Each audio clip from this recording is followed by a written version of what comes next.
Good morning and welcome to This is Beirut's special edition on the US elections as Donald Trump has declared victory over Kamala Harris following a historic campaign. Let's unpack the results and implications with our guests, political analyst Charles Chartouni, This is Beirut reporter Chelsea Al Arif, and our US correspondent Tylia Helou. Welcome to you all. Thank you. Thank you. First, let's have a look at Donald Trump's speech.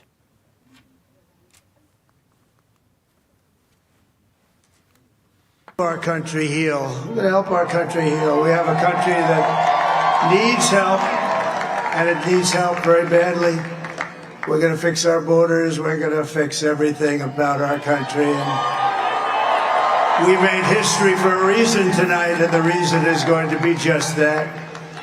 We overcame obstacles that nobody thought possible, and it is now clear that we've achieved the most incredible political thing. Look what happened. Is this crazy?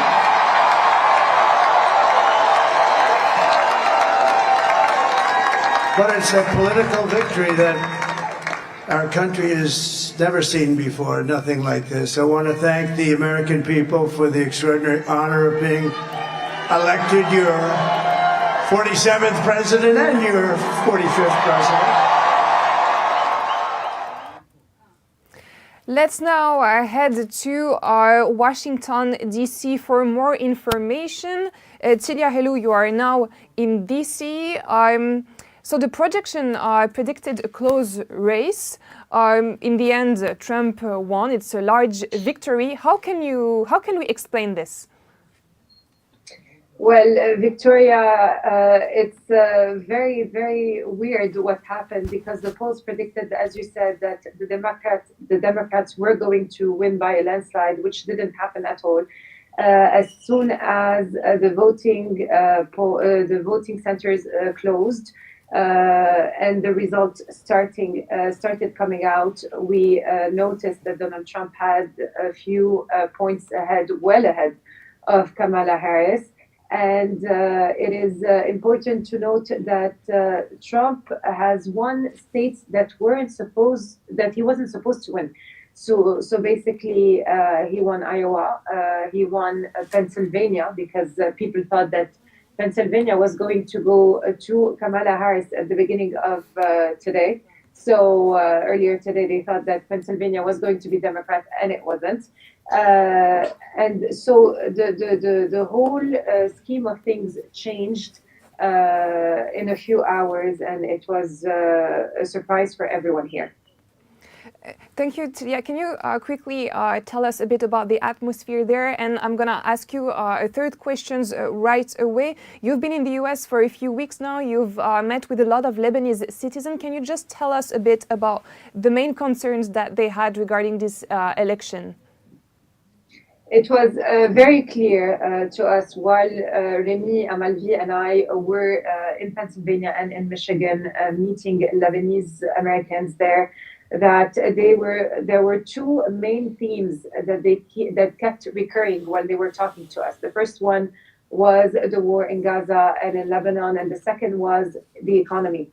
So basically, they were talking about the economy and about the fact that they were business owners and that they would rather vote for Trump, who would do something for the economy and encourage economic growth for them to see their businesses thrive. At the same time, they were also very, very disappointed in Kamala Harris and Joe Biden's administration and the way they handled the war in Gaza and in Lebanon. Some of them thought that they were kind of sanctioning them by voting for Donald Trump. Some of them were hardcore Democrats and switched to the Republican side. And some of them stuck to their ground and thought that Kamala Harris was the better choice because she was less radical than Donald Trump. So we saw those two tendencies that were very, very, very clear from the outset. Regarding your second question, you said something about. Can you remind me about your second question? Yes, of course, like very quickly, it was about the Lebanese citizen, and you've met some of them in the US, like about just their main concerns, if you have anything to say Basically, about it. that's it. So the Yeah, economy exactly. and You've the answered it war in already. Lebanon and Gaza.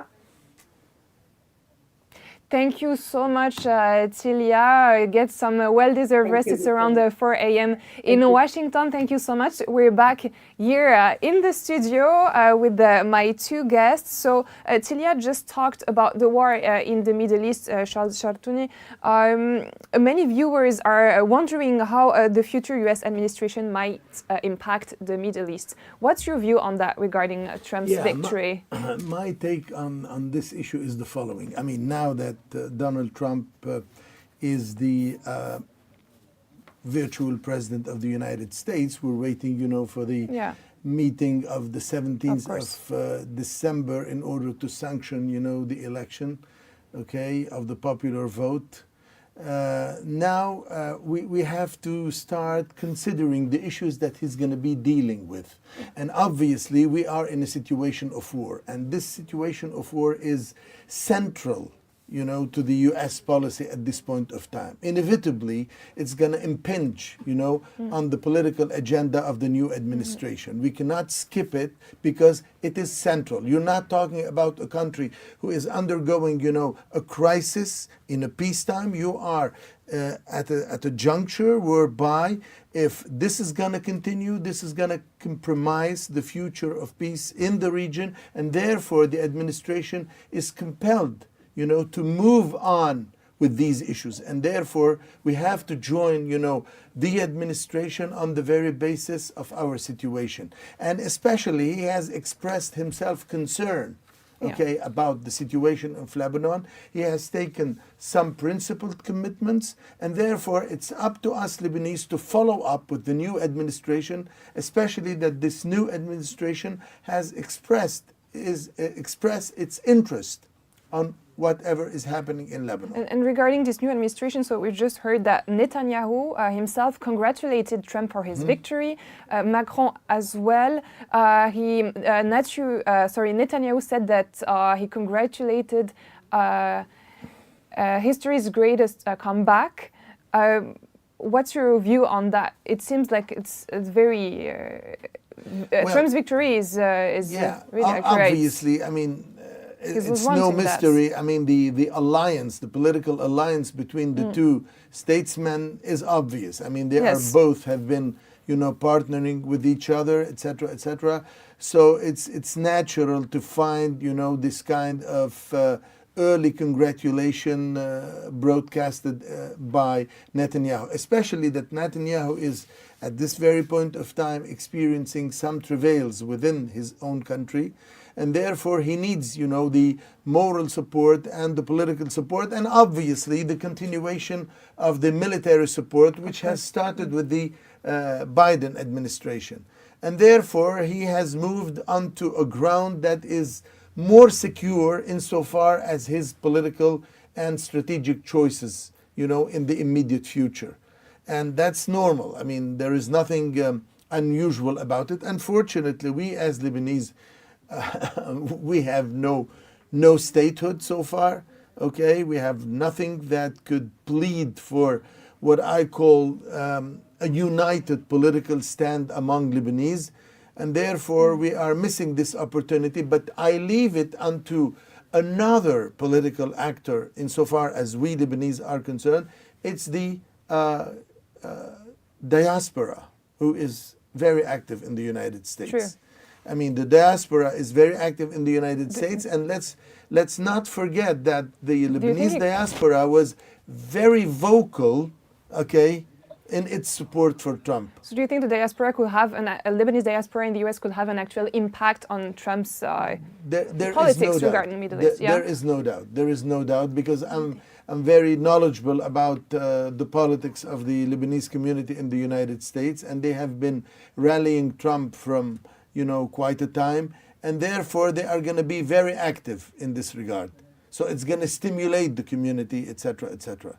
In spite of whatever differences they may have among each other. There is another point. I need to cut you off just right now. We're going to put a very symbolic picture of Trump's victory. I would really like for you to comment it, Charles Chartouni, and maybe you also, Chelsea Al Arif. I think that the virtual president of the United States, we're waiting for the official results, has always tried to embody his values through the media. So holding this flag, showing the US that we are the American citizens, that we're next to you, we're working for economic reforms, I'm working with the US Army. As soon as he was elected, as soon as he went up and he spoke, he mentioned that we're working for America. These next 4 years are going to be the best. We're making history again. So he uses his communication channels and all of the pictures that he broadcasts to show and to perpetuate that for the US citizens that he is for the good of their country. And as Lebanese, we are always, invested in foreign intervention. And this is also a message to us. For the Lebanese people and the Lebanese diaspora have been waiting to see what is going to come out of the US elections, to know partly and partially what is going to happen in Lebanon and the Middle East. Mm-hmm. That's interesting. Yeah, I agree. This is part of an already prepared choreography, which means, his media team has been preparing this, and he is trying to feature himself. That's very important. That I'm going to be the president of the whole United States. I'm not the president of one faction. However, his own political advocacy is very well marked, etc., etc. But this kind of symbols are here to usher a new era in his life. And I think, and that's what I've been telling Mark a few minutes ago, his true inauguration was not 4 years ago. His true inauguration is going to be this one, because in my opinion, he is trying, to prepare what should be his legacy, since this is his last, political mission, which means, after this he's going to be retiring. And therefore, he is starting, to tell the American people, I'm going to be the president of the whole United States. That's what he said in more or less in the speech that we just saw at the beginning. He wants to unite the whole United States of America. If we can just take a moment right now to look at the latest results and numbers. Yes. But okay. So it's not, it's not ready yet. So we're just gonna wait a bit for the latest updates. So in the meantime, Chelsea, we were talking about Lebanon. You've been reporting on the effects of the ongoing war in Lebanon, and you've witnessed firsthand its impact on the civil society. What do you think the future administration, which role the future U.S. administration could play, you think, in Lebanon's recovery? And as mentioned by Mr. Chartouni, the Lebanese diaspora play a key role in these elections and in maintaining or voicing out the concerns of the Lebanese people amidst the ongoing Middle East war. So the Lebanese in Lebanon, whether they're in Lebanon or abroad, they're very invested in America's 2024 elections and in the Middle East. Why? Because we have a lot of Lebanese Americans and a lot of Palestinian Americans in the United States. So these elections particularly are very important for us because we can understand from the notions of what the president, what Donald Trump has insinuated in his campaign, as well as Kamala Harris, what they have seen and what they have envisioned for the Middle East. Now, what is certain is that we do not have a clear vision of what their campaigns are for resolving the Middle East. We have Kamala Harris, who has mentioned several times they're reinstating their support with Israel, as the same for Trump, who has called himself Israel's best friend. Now, when it comes to action plans, when it came to Kamala Harris, we were talking about hostage deals, about ending the war in Gaza, ending the suffering, ensuring a safe Israel. When it comes to Trump, he's always talked about a Middle East peace plan. Whether it was in 2020 or now, he's promised the Lebanese people with the deal of the century, happiness, peace, prosperity, and that the Lebanese people don't have to continue to strive in an environment that is always very challenging. However, what he is noting for this time is that he always reinstates the Abraham Accords. Whether it's by joining more countries, bringing more countries to join the Abraham Accords. He even, in an interview, mentioned, when he was in Pennsylvania, mentioned that he could even strive to get Iran into the Abraham Accords. That's how much he is willing to negotiate. And I think the Lebanese people await to see what the peace plan is, how it's going to happen. Thank you so much, Chelsea. We now have the infographics. I'm going to ask you maybe to comment a bit on them if you have also the latest results and numbers. including regarding the Senate and everything. Yes, that's what we've been following up in Lebanon since midnight and all night. We have at 10:30 a.m. 267 electoral votes for Donald Trump compared to 224 for Kamala Harris. When it comes to the Senate, we have 51 for the Republicans, 42 for the Democrats. We're also leading, Donald Trump is also leading in House with 193 votes to 173. As for the governor, we also have a lead in 27 to 23 in favor of the Republicans. Thank you, Chelsea. Charles Chartouni, so as we talked earlier with Tylia, the projection predicted a close race. It's not the case. We can see it in the numbers. Do you think that the fact that Kamala Harris ran a micro-targeted campaign while Trump cast a wider net, do you think it could have cost her the victory? Yeah, obviously. I mean, Kamala Harris has been campaigning on a very partisan platform. And this is what has cost her partially her loss, which means, she was perceived as being representative of a certain section of the American people, whereas he projected the image of someone who is willing to rally, the American people behind his own agenda. And what makes, his own agenda and his own message a powerful one is the fact that he is projecting the image of national American interests. I am fighting for the national American interests. What matters to me is the national American interest.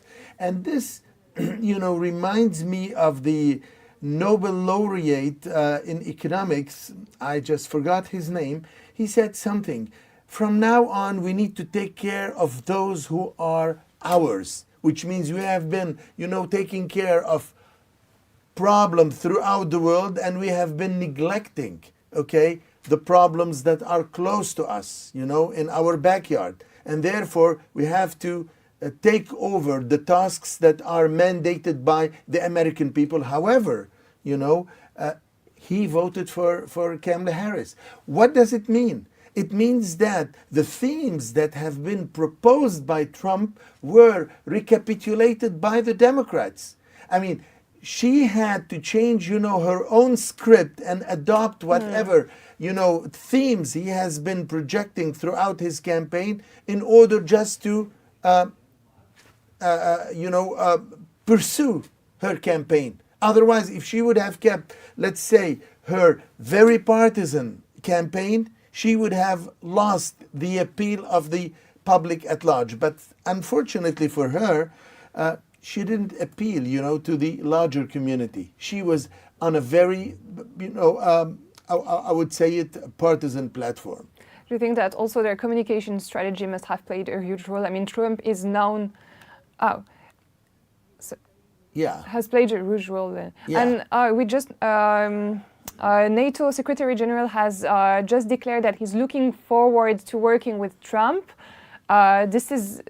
And to advance peace. This is a very big symbol. What's your opinion on that? I mean, the fact that Mark Rutte took the initiative and called upon President Trump, virtual President Trump, etc., means that we would like to work together on improving the relationship, within the NATO, which means I'm not here to fight for, conflictive agenda within NATO. We are here to sit together and work on this agenda, knowing that, virtual President Trump had some skepticism towards, the policy framing within NATO itself. So this is a good initiative on the part of the NATO chief, in order to prepare for the next negotiations that are supposed to take place within NATO itself.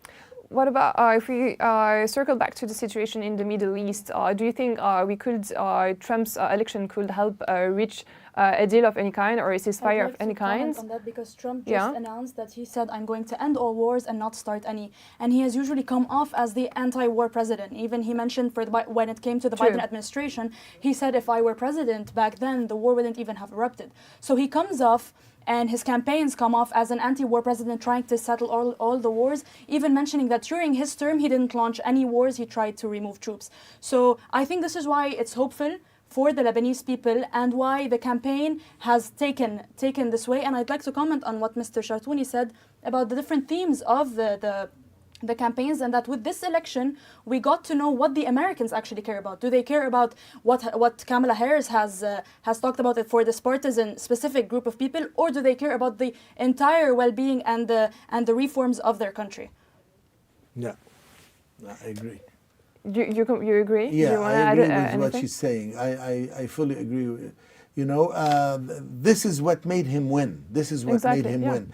And, you know, the weakness of Kamala Harris is due to the fact that she's ill-prepared and, you know, during her mandate as a vice president, she didn't do much, which means, you know, she didn't build, you know, credentials throughout the 4 years, etc., and people haven't heard about her skills as a practicing, you know, vice president. I mean, she was entrusted with the immigration dossier and she did practically nothing. You know, she has failed addressing the issue that was entrusted to her.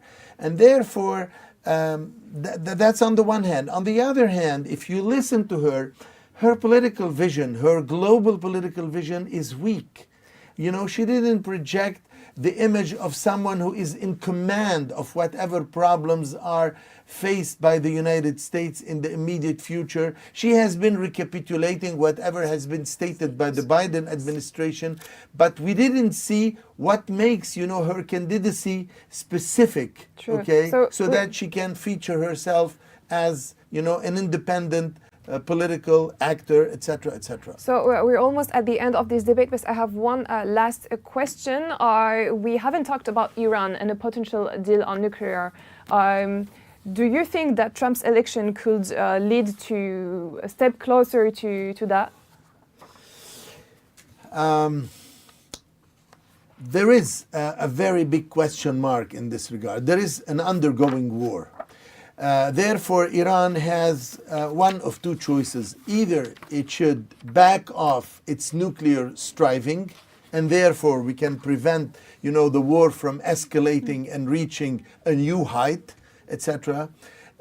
Or he is going to rally, you know, the Israeli strategy to a certain extent. But in my belief, that's not his goal. His goal is to reach, you know, a certain political understanding, and for this political understanding to be reached, okay, Iran has to make the move in this direction.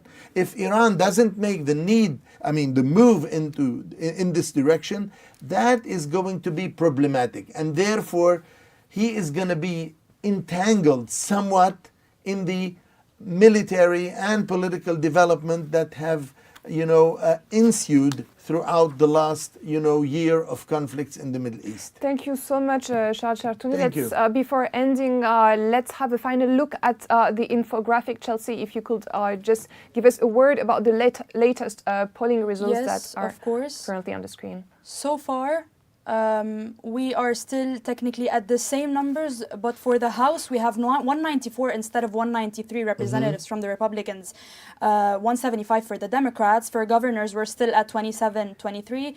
For Senate, we're still at 51-42 in favor of the Republicans.